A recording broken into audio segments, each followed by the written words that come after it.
오늘 성탄 축하 예배에 큰 기쁨의 좋은 소식이라는 제목으로 하나님 말씀 전할 때에 크신 은혜가 있기를 주의 이름으로 간절히 축원합니다. 지금 우리가 가장 듣고 싶은 기쁜 소식이 있다면 무엇일까요? 가장 기쁨의 큰 소식이 있다면 아마도 코로나가 이제 끝났다라는 이야기일 겁니다. 혹은 끝나진 않았어도 지금 개발된 백신이 효과가 너무너무 좋다, 이런 이야기, 그리고 더 이상 마스크를 쓰지 않아도 일상생활이 가능하다, 이런 소식들이 아닐까 생각을 합니다. 이 코로나가 종식되었다는 소식은 이제 질병으로 인한 공포에서 벗어났다는 소식이고 자유롭게 활동해도 된다라는 소식이기 때문에 모든 사람들이 이 소식을 듣는다면 기뻐할 것입니다. 많은 전문가들이 코로나가 종식이 되면 경제가 급성장할 거다. 그 이유는 그동안 참았던 외식, 소비, 여행 이런 것들이 어떠한 참았다가 폭발하는 그러한 심리로 급격하게 일어날 것이기 때문에 그렇다, 이렇게 얘기하는 분들도 있습니다. 2020년 성탄 축하 예배는 이 초유의 사태로 비대면 영상 예배를 드리고 있는데 우리는 아직 이 코로나가 종식되었다 혹은 마스크를 벗어도 된다라는 소식은 듣지 못했습니다. 그러기에 이 코로나가 종식이 된다면 모든 사람들에게, 인류 모든 사람들에게 기쁜 소식이 될 것이 분명합니다. 그러나 이러한 어마어마한 소식 외에 기쁜 소식은 개인적으로 차이가 있을 수 있죠. 예를 들면 배가 고픈 사람에게 빵을 준다라는 소식이 기쁜 소식일 수 있지만 배부르고 넉넉한 사람에게 빵을 준다는 소식은 그저 관심 밖의 일이 될 것입니다. 이처럼 기쁜 소식은 빈부의 격차 혹은 나이 혹은 학력차, 이런 지위 여하에 따라서 다르게 느껴질 수 있습니다. 또 어린아이들이 기쁜 것과 어른들이 느끼는 기쁨은 완전히 다른 일이죠. 그러나 코로나와 같이 온 인류가 위협을 받고 있는 상황에서 백신의 개발, 질병의 종식은 아마 모든 사람에게 기쁜 소식이 될 것입니다. 그 이유는 바로 모든 사람들이 살 수 있는 길이 열리게 되는 것, 그래서 이제 우리가 더 이상 질병 때문에 죽지 않는구나 라고 생각할 것이기 때문에 그 소식은 기쁜 소식이 될 것이죠. 우리가 코로나를 통해서 경험한 바이지만 빈부의 격차, 나이, 학력 등 기타 여러 가지 차이를 떠나서 모든 사람들이 두려워하는 것은 바로 죽음이라는 것을 알 수 있습니다. 이 코로나를 통해서 보면 잘 사는 나라든 못 사는 나라든 그리고 인종과 상관없이 대륙을 떠나서 다 죽음을 두려워하는구나 라는 것을 알 수 있습니다. 죽음에 대한 두려움은 비단 오늘을 사는 우리에게만 있었던 것은 아닙니다. 인류는 타락한 이후부터 줄곧 본능적으로 죽음을 두려워했습니다. 죽는 그 순간에 대한 두려움도 있겠지만 죽음 이후의 상태에 대해서 어떻게 될까라는 두려움도 있었다는 것이죠.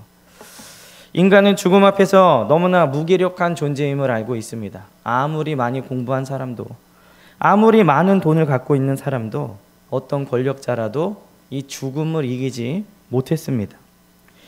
죽을 운명에 처해 있는 인간에게 코로나 종식과 같은 크고 기쁜 소식은 과연 무엇인가?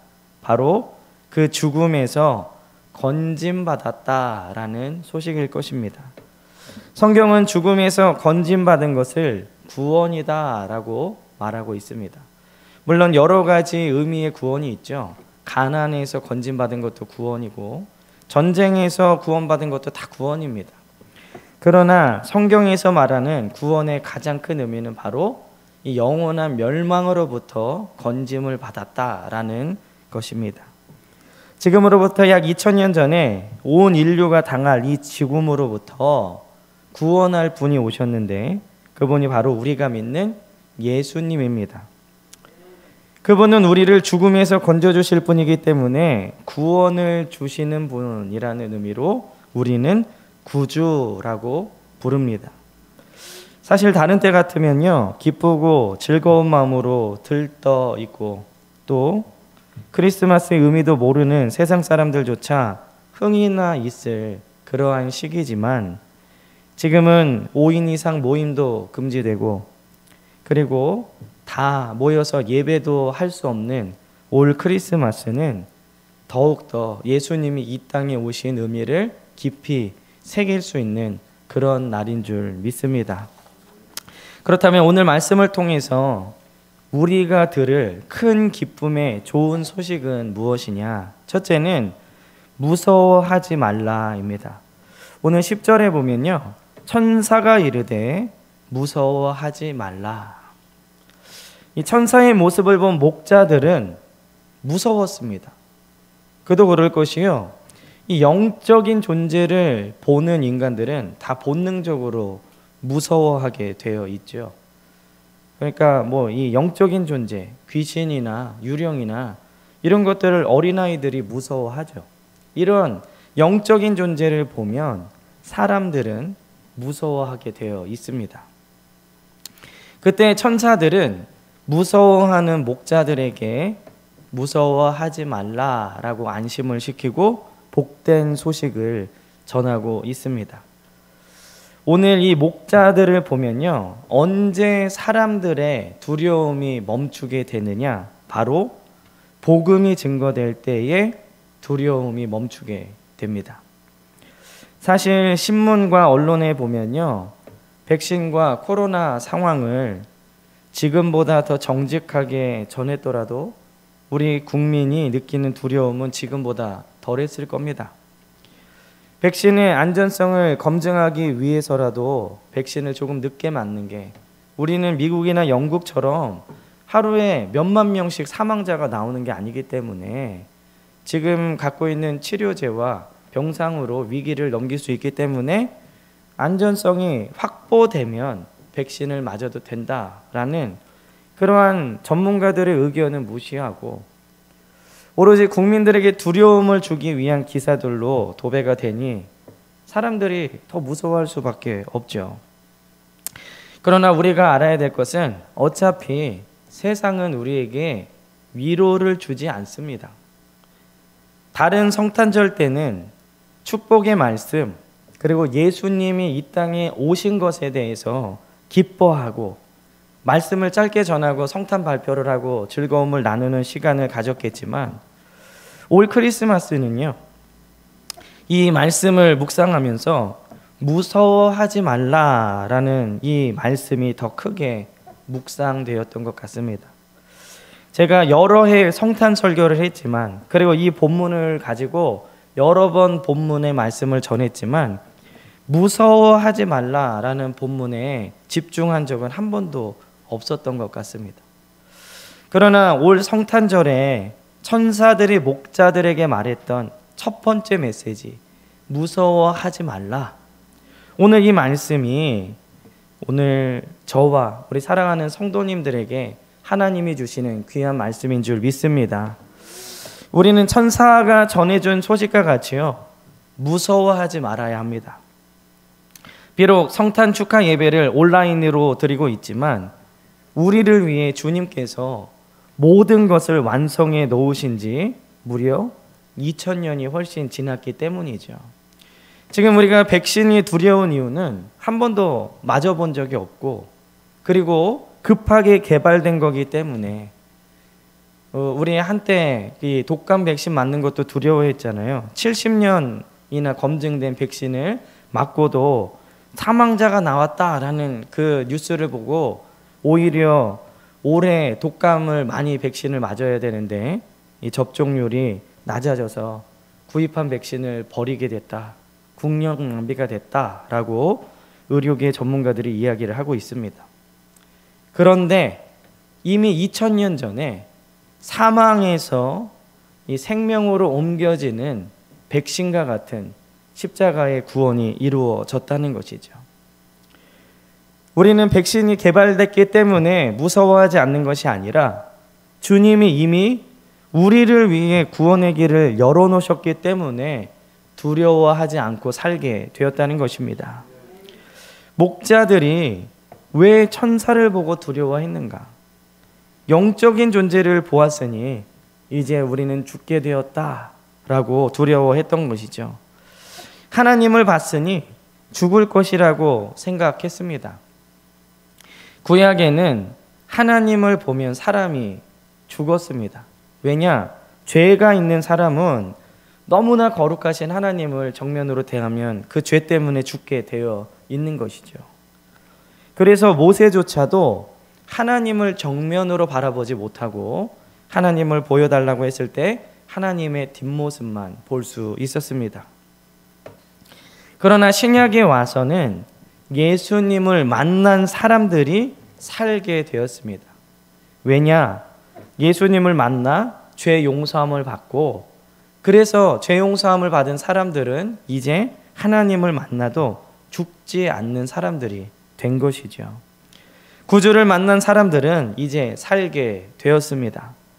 죽음은 죄 때문에 인간에게 들어왔는데 죄의 문제를 해결하게 되면 죽음의 문제도 완전하게 해결되는 것이죠. 그러므로 우리가 코로나에 대해서 주의하고 방역 수칙은 지키되 너무 두려워해서는 안 됩니다. 모든 것은 우리 주님께서 지켜주시고 구원해 주실 것이기 때문에 그렇습니다. 그렇다고 마스크를 벗거나 주님이 지켜주신다, 다 모여라, 이렇게 말하는 것은 안 되죠. 왜냐하면 이웃들이 그 모습을 싫어하기 때문에 그렇습니다. 물론 저는 개인적으로 우리가 모여도 하나님이 지켜주실 것을 믿습니다. 그러나 그 모임 때문에 이웃들이 불안해한다면 우리는 가정에서 하나님을 만나는 것도 성경적인 방법입니다. 그렇다면 오늘 2020년 성탄절에 믿는 우리가 무서워하지 말아야 될 것들은 무엇이 있는가? 첫째는 세상의 소리를 듣고 무서워하지 말아야 합니다. 오늘 이 목자들은요, 천사들을 보고 무서워했죠. 그러나 천사들의 전한 복음을 듣고 기쁨을 얻었습니다. 마찬가지로 세상 사람들은 우리를 두렵고 떨리게 합니다. 무서운 얘기만 계속하죠. 곧 우리나라가 망할 것처럼 이야기합니다. 그러나 사실 우리 모든 염려를 내려놓고요, 선교적인 측면에서만 본다면 하나님은 이 코로나 이후에 우리에게 놀라운 은혜를 부어주실 줄 믿습니다. 왜냐하면 우리 대한민국이 망하게 되면요, 이 아시아 쪽으로, 이 큰 대륙 쪽으로 복음을 전할 전초기지가 없어지는 것이죠. 하나님은 결코 그렇게 하지 않으십니다. 밑으로는 일본, 위로는 중국과 러시아와 이 중동 쪽으로 복음을 전하는데 반드시 그 통로를 하나님께서 쓰실 것이기 때문에 그렇죠. 그러므로 이 세상의 소식에 작고 그리고 크게 요동치지 마시고 그냥 이렇게 세상은 흘러가는구나. 하지만 하나님이 하나님을 진심으로 믿는 자들을 통해서 하나님의 역사를 이루어 가시는 것을 믿고 두려워하지 않는 저와 여러분들 되시길 주의 이름으로 축원합니다. 또 2020년 성탄절에 믿는 우리가 무서워하지 말아야 될 두 번째는 현재 상황을 무서워하지 말아야 합니다. 요즘에 가장 많이 듣는 이야기가 심지어 신학생들조차도 연말연시 분위기가 안 난다. 저도 같이 공부했던 신대원 동기들하고 어제 통화를 했는데 성탄절 같지 않다라는 얘기가 심심치 않게 나옵니다. 안부 전화를 하면요, 제일 먼저 물어보는 게 너희 교회는 괜찮냐? 이렇게 물어보고 있죠. 이런저런 교회 얘기를 들으면 참으로 지금의 상황이 어렵다는 걸 느낍니다. 저는 친구들이 들을 땐 잘난 체 하는 것처럼 들릴 수 있지만 저희 교회에 부어주신 은혜를 간증을 했습니다. 어떤 교회들은 정말 힘들고 그런데 우리는 은혜를 주셔서 그래도 수재 났을 때 그분들도 돕고 또 절기 때마다 어려운 교회들 도왔다. 그래서 물론 성도 개개인이 느끼는 그 어려움의 체감은 있겠지만 교회적으로는 더 감사하고 성도들이 예배를 사모하는 한 해가 되었다. 이렇게 동기들에게 이야기를 했습니다. 가장 많이 하는 이야기가 아마 힘들다, 버티기 어렵다, 지겹다 이런 이야기들일 것입니다. 맞습니다. 힘듭니다. 버틸 힘이 없습니다. 지겹기까지 합니다. 그래서 더 무섭고 두려울 수 있죠.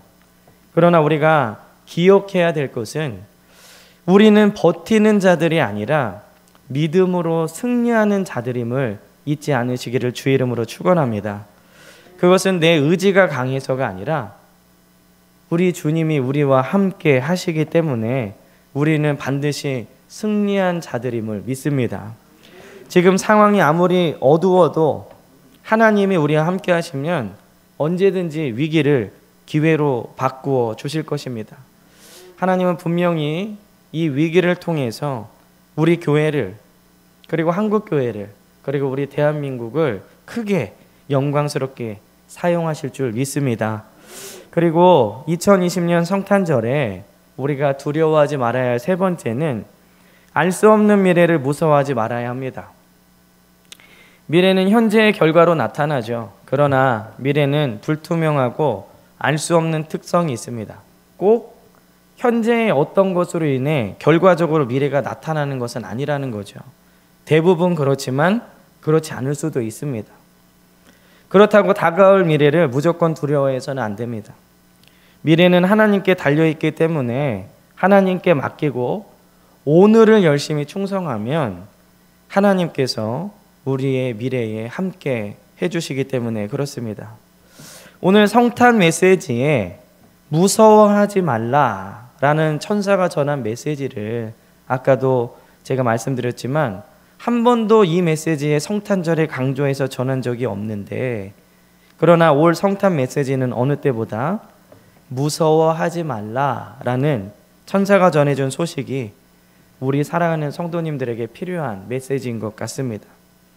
올 성탄절에는 들판에서 천사를 만난 목자들과 같이 모든 두려움에서 우리를 구원해 주시기 위해 이 땅에 오신 주님을 더 깊이 만나시는 저와 여러분들 되시기를 주의 이름으로 간절히 축원합니다. 두 번째로는 너희를 위하여입니다. 오늘 11절에 보면 오늘 다윗의 동네에 너희를 위하여 주님이 오신 것은요 다른 누구도 아닌 우리를 위하여 오셨다는 것입니다. 이처럼 온 세상 사람들의 모두에게 기쁜 소식은 자주 있는 게 아니죠. 왜냐하면 서로의 이해관계가 다르기 때문에 어떤 사람에게 기쁜 소식은 어떤 사람에게 나쁜 소식이 될 수도 있습니다. 또 국가와 국가끼리 볼 때 이 이웃 국가가 잘 돼서 이 이웃에 있는 국가가 슬픔에 빠지는 일들도 종종 있죠. 그러므로 오늘 우리가 주목해야 될 것은 온 세상에 미칠 기쁨의 소식, 주님이 오신 것은 누구나도 기뻐할 수 있는 바로 그런 소식이라는 겁니다. 이 소식을 듣고 있는 자들이 누구죠? 바로 목자들입니다. 목자들. 가장 낮고 천한 사람들에게까지 이 좋은 소식이 전해졌다는 겁니다. 부자들만 위해서도 아니고 권력자들만 위해서도 아니고 너희를 위하여 나신 구주 예수 그리스도에 대한 소식을 듣고 있다는 것이죠. 지금 들리는 소식들은 그 소식을 듣고 좋은 사람들이 생기기도 하고 나쁜 사람들이 생기기도 합니다. 모든 것은 말씀드린 바와 같이 상대적입니다. 그러나 우리 주님이 오신 것은 모든 사람들에게 좋은 소식인 줄 믿습니다. 왜냐하면 모든 사람은 범죄하였고요 하나님의 영광에 이르지 못했기 때문이죠. 그러나 주님이 오시고 난 후에 우리는 하나님의 영광에 이를 수 있는 사람들이 되었습니다. 나 같은 사람이 하나님의 영광에 이를 수 있게 되었다. 죄의 문제가 해결됐기 때문에 그렇습니다. 우리는 성탄 때마다 연말연시를 생각하지만 정말 우리가 생각해야 될 것은 바로 주님께서 우리 죄를 위해 이 땅에 오셨다라는 그 소식 자체입니다. 이것이 바로 복음의 핵심이죠. 주님은 이 땅 위에 나의 죄를 해결하기 위해 십자가를 지시기 위해서 오신 분이십니다. 성탄절 선물, 성탄의 기쁨을 나누는 것도 다 좋지만 우리를 위해 오신 구주 예수 그리스도를 잊어버리는 성탄절은 사실 성탄절이 아닙니다. 그저 연말연시의 한 공휴일이 될 뿐이죠.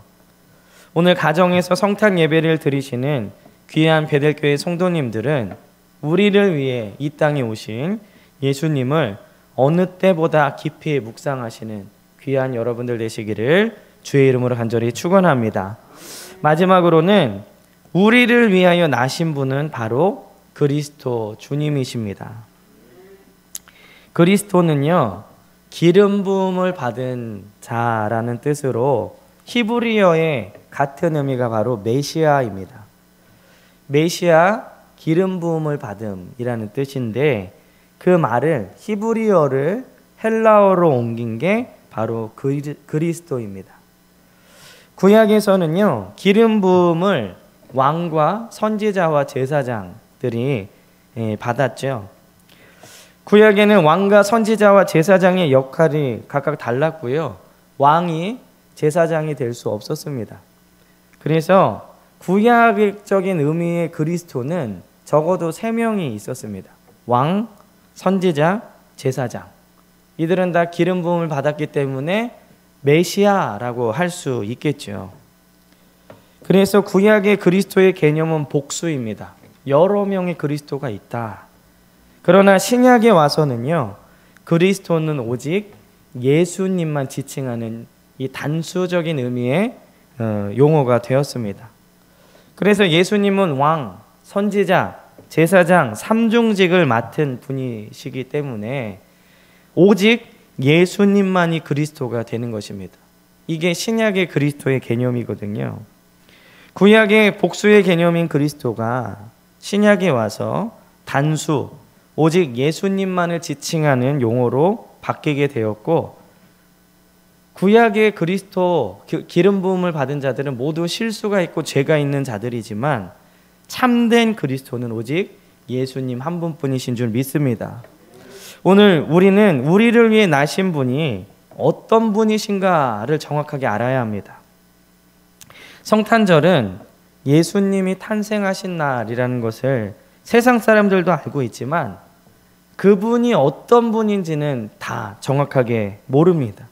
심지어 그리스도인이라는 사람들도 예수님을 정확하게 모르고 추상적으로만 알고 있다는 것이죠. 오늘 우리가 예수님이 어떤 분이신가 정확하게 알 수 있는 것은 3가지 측면에서 볼 수 있습니다. 첫째는 그분의 삶을 알아야 되고, 둘째는 그분의 죽음에 대해서 알아야 되고, 셋째는 그분의 부활에 대해서 믿어야 됩니다. 즉 예수님이 어떤 분이신가 정확하게 아는 것은 예수님은 이런 분이다, 뭐 신학적으로 용어적으로 머리로 외우고 있는 것이 아니라 그분의 삶을 따라가는 것이 그분의 삶을 아는 것이고, 그분의 죽음을 아는 것은 내가 이제 더 이상 죄인이 아니라는 것을 믿고 하나님의 자녀로서 살아가는 것이고, 그분의 부활을 아는 것은 흔들리지 않는 믿음으로 부활의 신앙을 갖고 사는 것입니다. 이렇게 그분의 삶과 죽음과 부활에 대해서 우리가 믿고 따라갈 때에 예수님을 정확하게 알고 있다라고 우리는 말할 수 있습니다. 그러므로 우리는 매년 맞이하는 성탄절을 그저 예수님 나신 날로만 지낼 것이 아니라 나를 위해 오신 예수님을 진정으로 알고 그분의 삶을 닮아가는 저와 여러분들 되시기를 주의 이름으로 간절히 축원합니다. 특별히 올 한 해는 너무나 힘들고 어려운 한 해였죠. 새해 계획을 세우면서 올해 못한 것이 너무나 많구나. 하나님이 왜 잠깐 멈추셨을까? 계속해서 묵상하고 생각하고 또 기도하고 있습니다. 그리고 내년에는 더 이상 멈춤이 없이 복음의 전진이 더 있었으면 하는 소망도 있습니다. 그러나 오늘 우리에게 주신 이 메시지를 잘 기억해 보면 무서워하지 말고 이런 상황 속에서도 우리를 위해 나신 주님께 더 집중하라 라는 하나님의 메시지가 아니었나 생각해 봅니다. 오늘 나를 위해 오신 주님을 기억하면서 주님을 닮아가 더 깊이 알아가는 저와 여러분들 되시기를 주의 이름으로 간절히 축원합니다. 기도하겠습니다.